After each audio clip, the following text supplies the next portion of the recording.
नमस्कार दोस्तों, स्वागत है हमारे YouTube चैनल नवजीवन 24 में। दोस्तों, आज हम ज़िला संभल में मौजूद हैं और ज़िला संभल में ये पमासा गांव है। पमासा गांव से एक रास्ता गई है मोहम्मदपुर टांडा के लिए। पमासा और मोहम्मदपुर टांडा के बीच में एक पास में पमासे से 3 किलोमीटर के करीब एक प्राचीन मंदिर पड़ता है। आज वहां पर आए हुए हैं और उस मंदिर जो पड़ता है वो देवी माँ का मंदिर है। उस मंदिर के बारे में आपको रूबरू कराएंगे और उस मंदिर के बारे में समझाएंगे कि कितना प्राचीन मंदिर है। यहाँ पर बहुत बहुत दूर से श्रद्धालु लोग आते हैं और बहुत ही ज़्यादा अच्छी मान्यता है। ये देवी माँ का मंदिर है यहाँ पर, और यहाँ देवी माता खुद प्रकट हुई।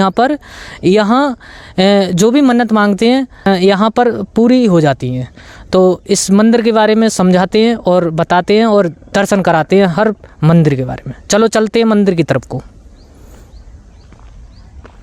ये दोस्तों, मंदिर की तरफ को हम बढ़ चुके हैं। यहाँ पहले बताते हैं कि एक रहमापुर गांव था जो अब पमासी में जाके मिल चुका है। ये मंदिर की तरफ को एक रास्ता गई है। ये मंदिर की तरफ को अब एंट्री हो रही है। केवल ये मैया का मंदिर बचा था पूरे गांव में, पूरा गांव खत्म हो गया। यहाँ बताते हैं कि ये पूरा गांव ही ख़त्म हो गया था। यहाँ पर रहमापुर गांव के नाम से यहाँ पर बसा हुआ था और अब पूरा ही गांव नहीं है। मंडल यहाँ के जो महंत हैं वो राजगिरी महाराज आवाहन अखाड़ा ये हैं। इनका मोबाइल नंबर भी है। चलो अंदर की तरफ चलते हैं। ये देखिए, यहाँ पर गाय भी बन रही है, बहुत है। ये यहाँ पर इस मंदिर का यज्ञशाला है। देखिए, आप गेट खोल के चलते हैं अंदर की तरफ को।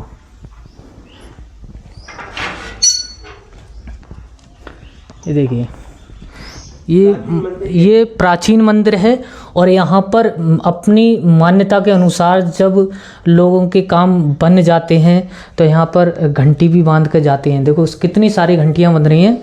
ये प्राचीन देवी माँ का मंदिर है। जब यहाँ पर काफ़ी सालों पहले यहाँ पर ये देखिए कलश रखा है। यहाँ पर कितना सुंदर है कि, और यहाँ दान पेटी भी है। बहुत ही सुंदर, ये बहुत ही प्राचीन मंदिर है। इसके बारे में हम पंडित जी से भी जानकारी लेंगे। और ये अब उसके बाद ये बाहर से नज़ारा है। ये उसके बाद अब ये नए मंदिर बने हैं। ये भी शेरावाली माता का मंदिर है और ये यहाँ पर काली माता जी का मंदिर है, बजरंगबली जी का मंदिर है। यहाँ पर गेट पे ही विराजमान है। देखिए, बहुत सुंदर मंदिर है।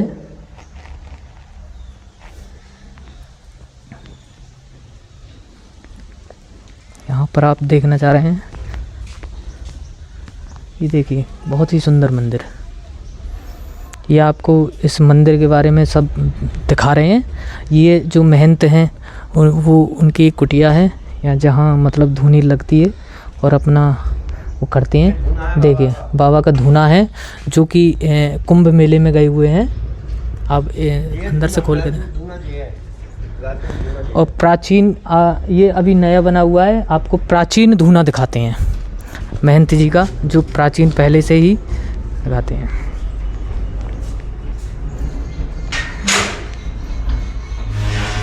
ये प्राचीन धूना है। तो हम महंत जी से बात करना चाह रहे हैं। एक पंडित जी हैं, इनसे भी जानकारी लें। इनको अच्छी खासी जानकारी है। हम पंडित जी से जानकारी लेना चाह रहे हैं। पंडित जी, यहाँ मंदिर के बारे में कितनी जानकारी है आपको? इतनी हमें तो इतना ही पता है कि ये बहुत पहले कभी रहमापुर नाम का गांव था। गांव खत्म हो गया, एक ये प्राचीन मंदिर ही बचा था इस गांव में। अच्छा, यहाँ पर ये देवी जो हैं वो प्रकट हुई हैं या किसी ने प्रकट हुई हैं? मंदिर नहीं, खुद स्वयं ही है। ये जो गांव था वो लगभग कितने वर्ष पहले था यहाँ पर? कम से कम 200 साल पहले की बात है। ये 200 साल पहले यहाँ पर एक गांव बसता था। हाँ, और भी कोई गांव? एक रहमापार था, एक जंगलपुर था। जो छोटी माता है ना, वो जंगलपुर गांव है। अच्छा, यहाँ से एक मंदिर और भी है? हाँ, ये सामने वाला ही है। अच्छा। तो यहाँ मैं पंडित जी एक जानकारी लेना चाह रहा हूँ। जैसे ये गांव जो गायब हुए हैं, कहाँ लोग गए कहाँ? किसी टाइम महामारी फैली थी यहाँ पर। हाँ, इतनी भयंकर महामारी फैली क्या मतलब? हाँ, कुछ खत्म हो गए और कुछ जो अपने आसपास गांव बसा लिए। लेकिन देवी के मतलब मंदिर पुराना है, जबी का है जी, जबी का 200-250 साल पुराना मंदिर है जी। यहाँ पहले कुछ नहीं था, धूम झंकार थे केवल। अच्छा। केवल मंदिर ही था ये, मंदिर चामुंडा मैया का मंदिर था और कुछ नहीं था यहाँ पर। अच्छा। अब यहाँ सब कुछ होता जा रहा है। अच्छा, तो आज भी इसकी मान्यता अच्छी खासी है। हाँ, अभी देखो स्थापना कराई है, हम तुम्हें दिखाऊं। अच्छा, देखो पंडित जी यहाँ एक स्थापना मंदिर की और स्थापना कराई है, उसके बारे में भी पंडित जी दिखाना चाह रहे हैं। चलो चलते हैं उधर स्थापना की तरफ कि कौन से मंदिर की स्थापना कराई है और कितनी सुंदर मंदिर की स्थापना कराई है। चलो चलते हैं। 15 जनवरी को ये अभी फ़िलहाल में 15 जनवरी 2025 को स्थापना हुई है।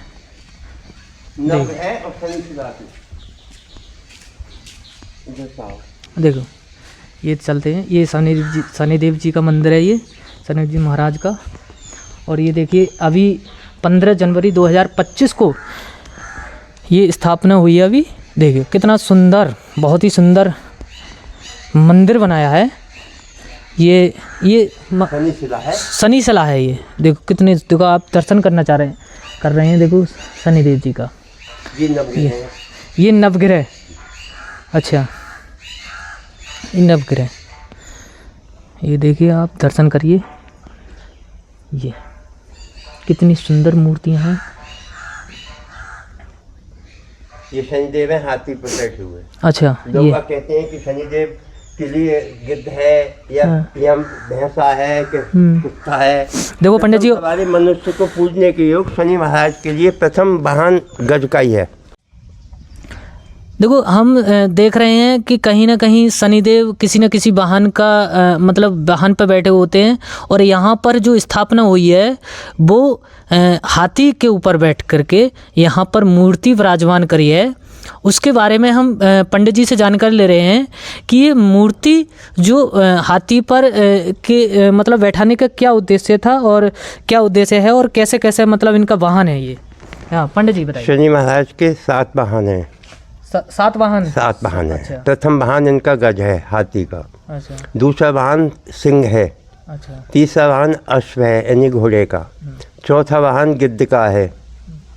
5वां वाहन कुत्ते का है। अच्छा। और छठा वाहन गंधर्व का है। और 7वां वाहन जो है मयूर यानी मोर का है। ये 7 वाहन का पर सवारी है इनकी। अच्छा, तो यहाँ पर पंडित जी एक बात बताइए, यहाँ पर हाथी पर विराजमान करने का कोई उद्देश्य? नहीं, मनुष्य के लिए अपनी सुख शांति के लिए शनि महाराज के लिए गज की मूर्ति का ही पूजन करना चाहिए। देखो एक बार और बता दीजिए कि जो हाथी पर विराजमान क्यों करते हैं हम शनिदेव? उसमें कहा है, शनि चालीसा में कहा है कि प्रथम वाहन यानी शनि महाराज अब गज वाहन से आएंगे आपके यहाँ तो आपके लिए सुख संपत्ति शांति सब कुछ प्रदान करेंगे। ठीक, बहुत बहुत धन्यवाद। हाँ पंडित जी ये बताइए, जैसे ये जितने भी धार्मिक स्थल हैं और हम जैसे मान्यता रखते हैं, तो हमारा सनातन धर्म लगभग कितना पुराना सनातन धर्म है? नहीं, जब से सृष्टि की रचना हुई सनातन धर्म ही था। पहले कोई धर्म ही था ही नहीं, सनातन धर्म था सबसे पहले, कोई धर्म ही नहीं था। अपने हिंदू समाज में कितने देवी देवता हैं? वैसे 33 कोटि बताते हैं। 33 कोटि हैं। कोट नहीं, कोटि। अच्छा, कोटि। हाँ। कोट करोड़ में और कोटि में अंतर होता है नहीं? हाँ। अच्छा, ये जो शनिदेव जी महाराज के बारे में बता रहे थे कि कितने 7 वाहन हैं उनके, और ये जो 7 वाहन हैं शनिदेव जी के उसके शनिदेव जी महाराज के बारे में बता रहे थे कि 7 वाहन हैं। तो 7 वाहन आपने बता दिए, लेकिन हर जगह मतलब किसी न किसी वाहन पर बैठते हैं वो, लेकिन उनके जानकारी नहीं उन लोगों के लिए, उन लोगों को जानकारी नहीं है। बहुत से लोग तो भैंसे पे बैठा देते हैं जो यमराज की सवारी है नहीं? वह शनि के लिए गिद्ध वाहन हो या गज वाहन हो। अच्छा, इनके बारे में पंडित जी ये बताइए, जैसे यहाँ पर शांति के लिए और उसके लिए मतलब आपने बताया अभी क्या गज पे बैठालते हैं, लेकिन और वाहन पे जैसे बैठालते हैं, जैसे और भी वाहन हैं, जैसे आपने कौन कौन से बताए थे? 3 वाहन ऐसे हैं शनिदेव के, गज, सिंह और अश्व हैं। हाँ। इन 3 वाहनों की ही पूजा करनी है। अच्छा, ये गज पे तो हम आपने बता दिया, लेकिन घोड़े पे बताया आपने और सिंह पे बताया। तो एक बात बताइए पंडित जी, उनका क्या महत्व है? जैसे सिंह पे बैठाला तो उनका क्या संकेत देता है कि 3 वाहन ही ऐसे हैं शनिदेव के जो आदमी के लिए सुख, शांति, स्मृति वगैरह सब प्रदान करते हैं। अच्छा, और अश्व के लिए घोड़े? गिद्ध वाहन जो है शनि महाराज का, जब गिद्ध वाहन आते हैं तो कर्म का हिसाब लेना चालू होता है उनका। मनुष्य के जीवन के 7.5 का जब वो होता है तब गिद्ध वाहन पे जाते हैं वो। अच्छा, गिद्ध वाहन पर आए या स्वान वाहन पर आए हैं, और जब अंत समय होता है मनुष्य का तो मयूर वाहन पर आते हैं। अच्छा तो पंडित जी, ये जो है, अब तो यहाँ पर देखो मंदिर आप यहाँ से देख रहे हैं, बहुत ही सुंदर मंदिर है। अब तो बहुत अच्छी, पहले यहाँ पर जंगल था? जंगल था, कुछ था नहीं यहाँ, कुछ भी नहीं था। एक मैया का मंदिर था, एक कुआं था बस यहाँ कुआं भी है? हाँ है। बता, कुआं दिखा देना जरा। देखो यहाँ पर एक कुआं भी है, बहुत ही प्राचीन। लगभग पंडित जी ये बताइए कितना प्राचीन कुआं है यहाँ पर? कम से कम 200-250 साल पुराना है। 200-250 साल? मंदिर भी और कुआं भी एक ही साथ के। अच्छा, तो इसका मतलब ये भी काफी पुराना कुआं है। यहाँ कुछ भी नहीं था, कुछ भी नहीं था, जंगल ही जंगल था। धूम धाम करते बहुत ज़्यादा। देखो पंडित जी, ये हमारे कुआं की तरफ को ले आते हैं हमें। यहाँ पर ये देखिए, ये प्राचीन कुआं है। यहाँ पर पत्थर रख दिए और इस कुएं की पूजा भी होती है। यहाँ पर इसके नीचे कुआं है, बहुत ही प्राचीन। लगभग पंडित जी तो 200-250 साल पुराना यहाँ पर कुआं बताते हैं। अब ये नहीं पता कितना प्राचीन कुआं है। इतना तो जितना सुनते आए हैं अपने बुजुर्ग लोगों से। हाँ देखो, इनको भी पंडित जी को भी क्लियर नहीं पता, लेकिन सुनते हुए आ रहे हैं। तो यहाँ पर ये कितना पुराना है? लगभग कम से कम 250 साल पुराना। अच्छा, एक मंदिर और कुआं एक ही साथ के हैं जी। मंदिर और कुआं एक ही साथ के हैं? एक ही साथ। लगभग ये कितना गहरा होगा? इसकी गहराई की तो हमें पता नहीं। अच्छा, हमें नहीं पता इसकी। जिस समय देवी माँ यहाँ प्रकट हुई उसी समय ये जब ही था, उसी समय से यहाँ कुआं है। अब ये कुछ दिन बाद एक महात्मा जी आए थे, फिर उन्होंने यहाँ पर कोई जानवर वगैरह गांव के आसपास के आते थे, गिर जाना, इसकी पटवा दिया। अच्छा, इस देखो यहाँ पर थोड़ा डर रहता था कि कोई व्यक्ति गिर ना जाए। यहाँ पर जंगल था, जंगल ही जंगल था, इसलिए ये जो प्राचीन कुआं है ये अब इस समय ढक चुका है। और ये मंदिर भी जंगल में ही है, आसपास 3-3 किलोमीटर तो तक कोई गांव नहीं है। अच्छा, यहाँ कौन सा पास में कौन सा गांव है? रफीपुर है, वो भी उतना ही है। पमासा है, वो भी उतना ही है। अजीनाबाद, सिहोरी, सब 3-3 किलोमीटर के आसपास। अच्छा, अगर इस मंदिर के कोई अगर दर्शन करना चाहे, आना चाहे, तो फिर कैसे आ पाएगा यहाँ पर? सीधा संबल आए, संबल से पमासे में किसी से पूछ लो, रहमापुर मंदिर मैया पे जाना है। अच्छा, हर एक कोई बता देगा। तो यहाँ पमासे से इसकी दूरी लगभग कितनी? 3 किलोमीटर। 3 किलोमीटर है। अच्छा, देखो पंडित जी से बहुत जानकारी में है। पमासे से चंदूसी रोड गया है, उस रोड पे है। अच्छा, पमासे से ये जो रास्ता गई है मोहम्मद पटांडा के लिए, चंदूसी रास्ता नहीं, टांडे को अलग गई है, चंदूसी को अलग गई है। अच्छा, आगे जा कट जाती है। हाँ बिल्कुल बिल्कुल, चंदूसी को ये पमासे से चंदूसी भाई रोड पे बता दो, हर कोई आ जाए। बिल्कुल।